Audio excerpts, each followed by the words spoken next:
네, 여러분 반갑습니다. 일단 지금 우리 1학기 지금 시작해서 처음으로 지금 하는 비대면 수업인데요. 여러분들 이제 그 코로나 자체가 지금 너무 이제 전국 쪽에 퍼져나가고 있어서 여러분들 건강을 생각해서 학교에서는 일단 대면 수업 말고 비대면 수업을 진행을 하라고 해서 이번 한 주간 또 비대면 수업을 하고 일단 이 비대면 수업 자체가 앞으로 계속 되어야 될지 아니면 이번 주 한 주만 비대면을 할지 일단은 아직 결정은 안 됐는데 일단 이번 주는 여러분들 이제 비대면 수업으로 일단 진행을 하는 걸로 일단 결정이 됐기 때문에 여러분들한테 이렇게 비대면 수업으로 이렇게 진행을 하도록 하고요.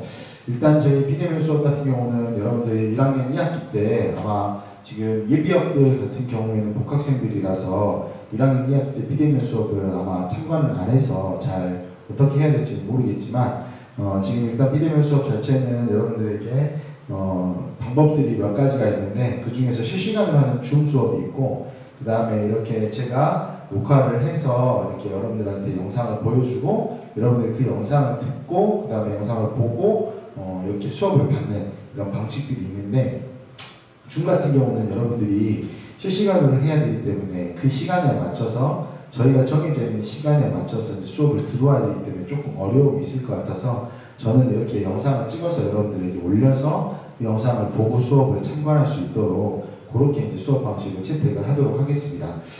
자, 그렇게 하고 일단은 이제 이번 주부터 이제 비대면 수업이긴 한데 이 비대면 수업 영상 자료는 여러분들 이제 밴드를 제가 개설을 해놨는데요. 그 밴드에다가 제가 URL을 올려놓을 겁니다.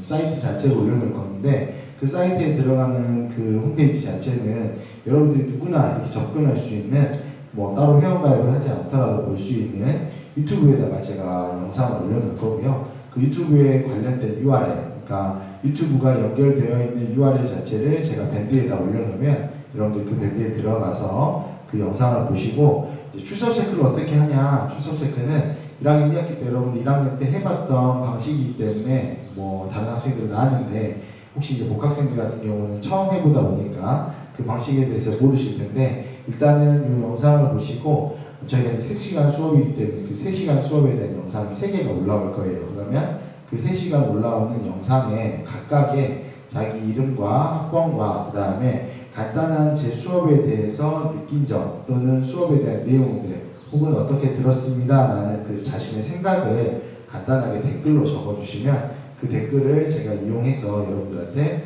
출석 체크를 해드리도록 하겠습니다. 그래서 여러분들 이제 수업에 대해서 3시간짜리인데 뭐 수업 시간이 3시간이더라도 뭐 50분 하는 게 아니고 대략 한 25분 정도씩 해가지고 3개를 올려놓을 거기 때문에 뭐 그렇게 많은 양은 아닐 거예요. 그래서 진도를 이제 끝내기 위해서 여러분들하고 조금 이렇게 물어보고 너희들은 여러분들한테 이렇게 의견이나 이런 것들에 대해서 피드백을 받으면 좋은데 그런 것들이 좀 안 돼서 일단은 실시간 수업이 아니기 때문에 그 부분은 조금 미흡하긴 하겠지만 여러분들 혹시 수업을 듣다가 또 영상을 보다가 모르는 내용이 있거나 그러면 밴드에다가 여러분들 따로 개설을 해놨기 때문에 거기에 질문을 해주시고 또 수업에 대한 내용 중에서 궁금한 내용이 있다 하면 밴드에다가 글을 남겨주시거나 저에게 밴드로 메시지를 보내주시면 제가 그 부분에 대해서 설명을 드리도록 하겠습니다. 그래서 저희는 이제 수업에 대한 방식 자체를 이렇게 유튜브에다가 영상을 올리는 걸로 그렇게 일단 대체는 할 거니까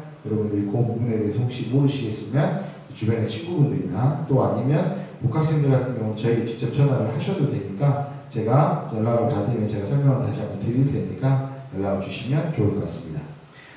자, 지난 시간에 우리 직무설계 그 QWL이라고 해가지고 퀄리티 오브 워킹 라이프라고 해서 그 노동 이런 생활의 질의 조건에까지의 그런 내용들을 좀 살펴봤고요. 자, 이번 시간에는 우리가 이제 직무설계 기법에 대해서 이제 알아볼 텐데요. 직무설계 기법에는 4가지 이제 기법들이 있습니다. 첫 번째는 이제 일단은 정문화하는 기법인데요. 이 정문화하는 것은 우리가 말 그대로 직무가 있으면 그 직무를 서로 이렇게 나눠서 분업해서 이렇게 하는 것들을 이렇게 함으로써 우리 이제 각각의 전문가들, 그 다음에 자기 파트들이 있으면 그 파트들에서 자기가 잘할 수 있는 부분들, 그 부분들을 이렇게 나눠서 가져감으로써 능률을 극대화시키는 설계 기법이 우리 전문화 기법이라고 할 수 있겠습니다. 자, 다음 두 번째는 직무순환인데요. 우리가 이제 직무순환 같은 경우는 여러분들 보직 변경, 그 다음에 뭐 병원에서도 내가 원무과에 있는데 원무과에서 뭐 그 다음에 재무부서로 갈 수도 있고 원무과에서 행정실로 갈 수도 있고 원무과에서 총무과로 갈 수도 있고 이렇게 각각의 직무들 자체의 담당자를 사전에 정한 방법으로 인해서 여러 직무에 이렇게 번갈아 순환시키는 그 기법 자체를 우리가 직무순환이라고 할 수 있겠고요. 그 다음에 직무 확대 같은 경우는 관련된 과업의 수를 쪼개는 겁니다. 하나의 과업이 아니고 여러 개의 과업을 쪼개면 어때요? 직무를 이제 좀 더 수평적으로 이렇게 확대시킬 수 있는 이런 기법들을 우리가 직무 확대의 그런 설계 기법이라고 할 수 있겠고요. 자, 마지막으로 이제 직무 충실화인데요. 직무 충실화는 직무를 보다 수직적으로 이렇게 충실하게 할 수 있는 건데 우리가 보통 여러분들이 일할 때 가장 중요한 게 임금이나 또는 이제 병원에 있는 제도들이나 이런 이제 제도들이 사람들이 이렇게 중요하다라고 생각하는데 이 직무 충실화 같은 경우에는 일단 이런 위생 요인인 임금이나 뭐 감독을 하거나 이런 병원에 있는 제도를 통해서 이렇게 충실하게 하는 것보다는 이렇게 동기 유발을 조금 더 그 동기 유발을 시킬 수 있는 그런 요인들을 조금 더 이렇게 더 해서 이렇게 직무를 설계를 해야 직무의 충실화를 이렇게 이룰 수 있다는 것을 이렇게 설명하고 있는 거죠. 그래서 동기 유발 요인으로서는 뭐 여러 가지 것들이 있겠지만 뭐 도전감, 그 다음에 성취감, 그 다음에 인정받을 수 있는 인정감 뭐 이런 것들이 더 많이 위생적인 요인보다는 더 돼야 직무에 훨씬 더 충실을 할 수 있다는 그런 이제 내용이 되겠습니다. 그래서 직무 설계 기법으로는 전문화 기법, 직무순환의 기법, 그다음에 직무 확대 기법, 직무 충실화의 기법 이런 네 가지 기법들이 있다라는 거 여러분들이 좀 이해하고 넘어가시면 좋을 것 같고요.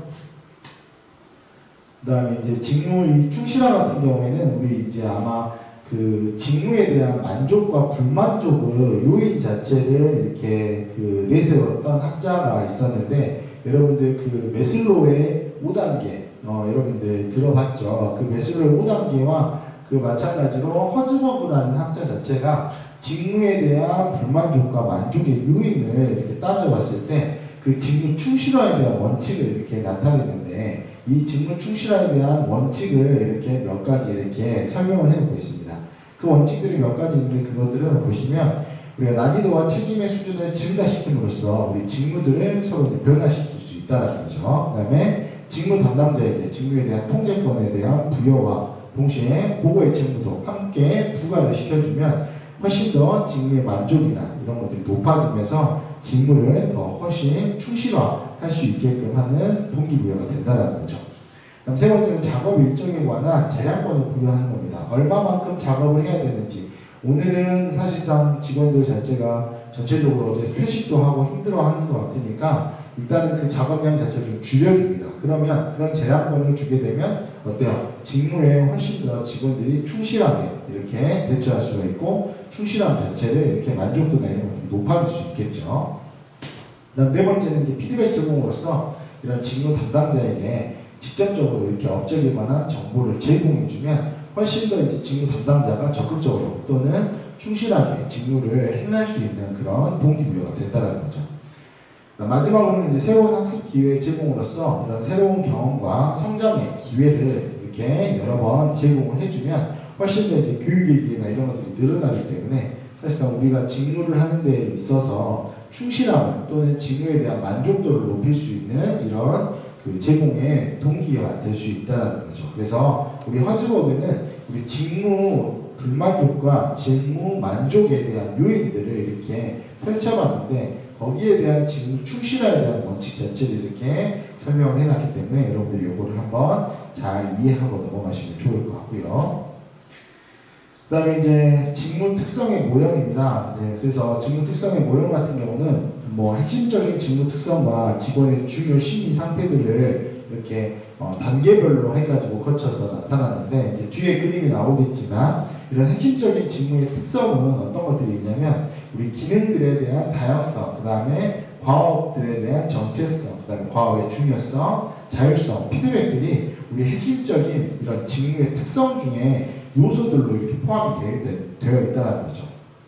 그 다음 이제 직원들의 중요한 심리 상태는 우리 작업의 의미의 경험이나 작업 결과에 대한 책임 경험, 작업 활동의 실제 결과에 대한 지식들로 이렇게 요소들이 이루어져 있습니다. 그래서 이런 핵심 직무 특성의 수준이 높으면 높을수록 당연히 직원들은 직무를 하는 데 대한 동기 유발 자체를 훨씬 더 많이 하게 된다는 것을 설명드릴 수 있고요. 그다음에 자율성과 피드백 자체는 우리 동기 유발 잠재력 지수에 대해서 많은 영향력을 미칩니다. 그래서 이런 피드백이나 이런 그 자율성, 내가 스스로 할 수 있는 자율성이나 그 다음에 내가 어떠한 일을 시켰는데 그거에 대한 피드백, 돌아오는 그런 결과값 자체가 이런 동기 유발의 잠재력, 이런 지수에 큰 영향을 미치고 있는 모형이 우리 직무 특성의 모형이 될 수 있고요. 이걸 이제 그림으로 이렇게 설명을 해주는 게 이 다음 그림이죠. 그래서 직무 특성의 모형을 보시면 이런 핵심 직무의 특성들이 이런 중요 심리 상태를 이렇게 나타내게 되어 있고,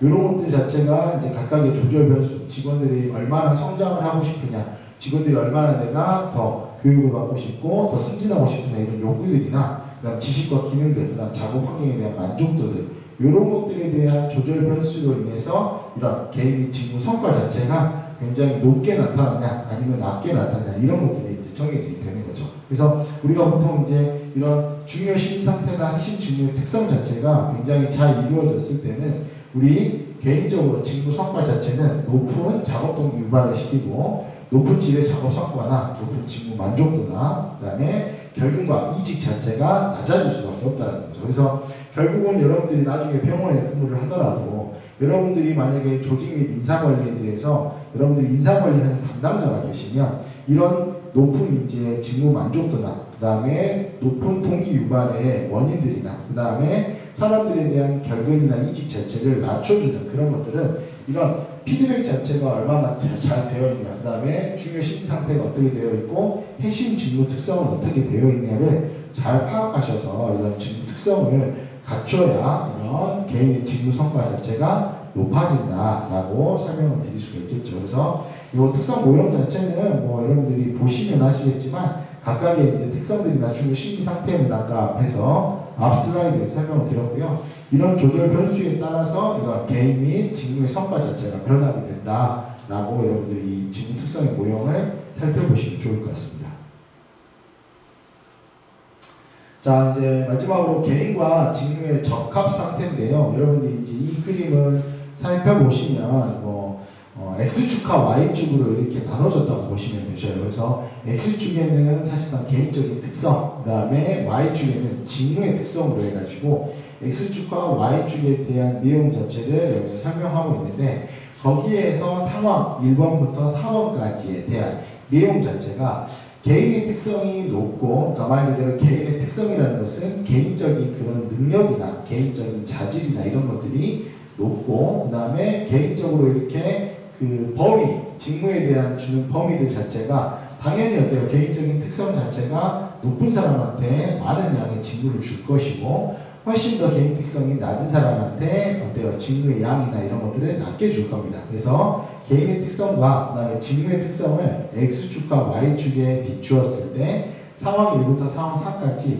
어떠한 내용의 그 상황들인지, 이런 것들이 나타나 있는 것들인지 이걸 설명하고 있는 게 이 적합 상태의 이런 도표가 되겠어요. 그래서 상황 1부터 4까지 한번 살펴보시면 우리가 높은 이런 상황 1 같은 경우는 우리가 개인의 특성도 굉장히 높고 그 다음에 직무의 특성도 굉장히 높아요. 그래서 사실상 상황 1 같은 경우는 직무의 범위가 굉장히 많습니다. 그래서 직무의 범위가 굉장히 넓다는 것은 그만큼 개인적으로는 어때요? 성장을 많이 하고 싶고 또 승진도 하고 싶고 자기들이 임금도 많이 받고 싶고 굉장히 많은 요구들을 가지고 있겠죠. 그래서 직무의 범위가 높은 사람들, 일을 많이 하고 퀄리티가 높은 일을 하는 사람들은 그만큼 높은 성장의 욕구와 그 다음에 강도 자체가 높아질 겁니다. 자, 다음 이제 그 상황 2 같은 경우에는 사실상 직무 범위는 굉장히 많아요. 그러니까 직무를 굉장히 많이 보고 있는데, 일을 많이 하고 있는데 개인적인 특성이 낮은 거죠. 그러면 성장 자체가 굉장히 더뎌지게 될 것이고 성장에 대한 욕구 자체를 많이 느끼지 않게끔 될 겁니다. 그래서 낮은 성장의 욕구의 강도가 상황 2가 될 것이에요. 그래서 범위가 넓으면 사실상 개인적인 특성이나 이런 개인적인 능력 자체가 뛰어나야 되는데 그런 개인적인 특성 자체가 낮아지면서 실질적으로 보면 높은 직무의 범위를 가지고 있다고 하더라도 자기가 그만큼 해결할 수가 없기 때문에 성장할 수 있으려는 그런 욕구 자체나 성장하려는 그런 강도 자체가 낮을 수밖에 없다는 거죠. 그 다음 이제 상황 3번 같은 경우는 일단 직무 범위가 낮습니다. 근데 개인적인 특성으로 이렇게 높은 그 개인적인 특성을 가지고 있어요. 만약에 보험업자, 만약에 병원에서 일을 하는데 원무과에서 일을 하는데 서울대 또는 뭐 연세대 이런 그 좀 공부를 잘 해야 갈 수 있는 그런 곳에 있는 학교를 나오고 거기 학교에서도 그냥 학사만 따는 게 아니고 뭐 석사나 박사까지 이렇게 석박사까지 다 했던 사람이에요. 근데 만약에 범위 자체를 그냥 원무과에서 접수나 수강만 시킨다고 생각을 해보세요. 그러면 그 사람은 어때요? 이미 배운 게 많기 때문에 자기가 가지고 있는 능력들을 최대한 키우려고 하다 보니까 일단은 직무 범위가 낮게 되면 성장 욕구 자체가 굉장히 높아질 수밖에 없습니다. 내가 이만큼 배우고 내가 이만큼 공부를 했는데 내가 범위 자체, 직무의 범위 자체가 굉장히 낮은 그냥 접수하고 수락하는 단순 업무만 만약에 하게 된다 하면 사실상 이 사람 같은 경우는 앞으로 성장하고 싶은 욕구 자체가 굉장히 높을 수밖에 없다. 이런 것들이 상황 세 번째 이런 내용에 들어가 있고요. 자, 마지막으로는 이제 직무 특성이나 그 다음에 개인의 특성 자체가 범위도 낮고 그 다음에 내가 배운 것도 없어요. 그러면 자기는 계속 그런 일들만 해야 되는 줄 알고 그 일들만 하려고 하는 겁니다. 그래서 우리가 보통 단순 노동직들 또는 이제 뭐 병원을 이렇게 병원 일을 하다 보면 사실상 이제 자기가 뭐 실질적으로 할 수 있는 업무 범위가 간단하게 뭘 배우지 않더라도 그냥 간단한 청소 업무나 이런 것들만 하시는 분들이나 또는 자기가 뭘 배우지 않더라도 그냥 할 수 있는 업무들 이런 사람들 같은 경우는 자기가 거기 일에 안주하려고 하다 보니까 뭐 실질적으로 성장 욕구 자체가 낮을 수밖에 없죠. 그래서 그 낮은 성장 욕구의 강도를 가지고 있다는 거죠. 그래서 우리가 각각의 그 개인의 특성마다 직무의 범위가 이렇게 주어지는데 직무의 범위가 어느 정도 선에서 이렇게 주어지냐에 따라서 내가 얼마만큼 성장을 하려고 하는 욕구 자체가 생기냐,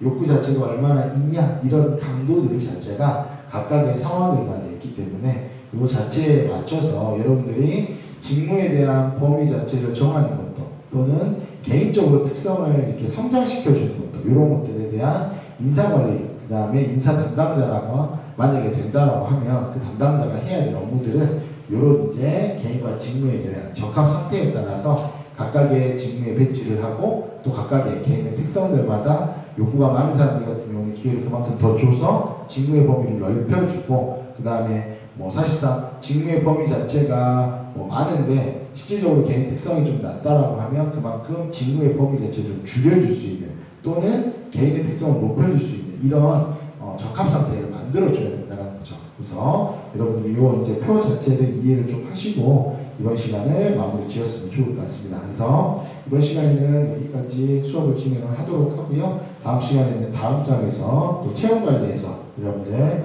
또 뵙도록 하고 잠깐 쉬었다가 바로 수업을 또 진행을 하도록 하겠습니다. 아마 여기까지가 슬라이드의 마지막일 거예요. 네, 조금만 쉬었다가 바로 다음 시간 이어서 수업을 진행하도록 하겠습니다.